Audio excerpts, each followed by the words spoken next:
உண்மையிலேயே நீ ரொம்ப கிரேட். இதெல்லாம் எனக்கு சப்ப மேட்ரு. நீந்தி நீந்தி நீந்தி நான் தண்ணியில போவேன் நீந்தி. இந்த பையன் ஏன் இப்படி இருக்கான்? இவனே இப்படி இருக்கானே, இவன் ஃப்ரெண்ட்ஸ் எல்லாம் எப்படி இருப்பாங்க?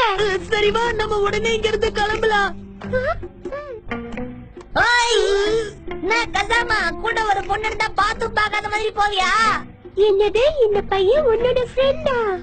இல்ல என் ஸ்கூல்ல தான் படிக்கிறான். ஆனா என் ஃப்ரெண்ட் எல்லாம் கிடையாது. கசாமா, நீ ரொம்ப நல்ல பையன்னு நான் நினைச்சேன். என் உயிர் நண்பனா இருந்துட்டு என்ன பாத்து பாக்காத மாதிரி போறியா? நியாயமா?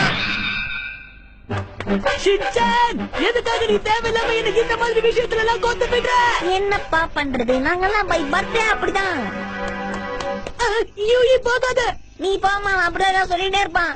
இனிமே என்கிட்ட பேசினா ட்ரை பண்ணாத. பை. பாத்தியா, இவளுக்காக என்ன கைட்டு விட பார்த்தேன். இப்ப என்ன ஆச்சு? இதுக்கெல்லாம் நீதான் காரணம்.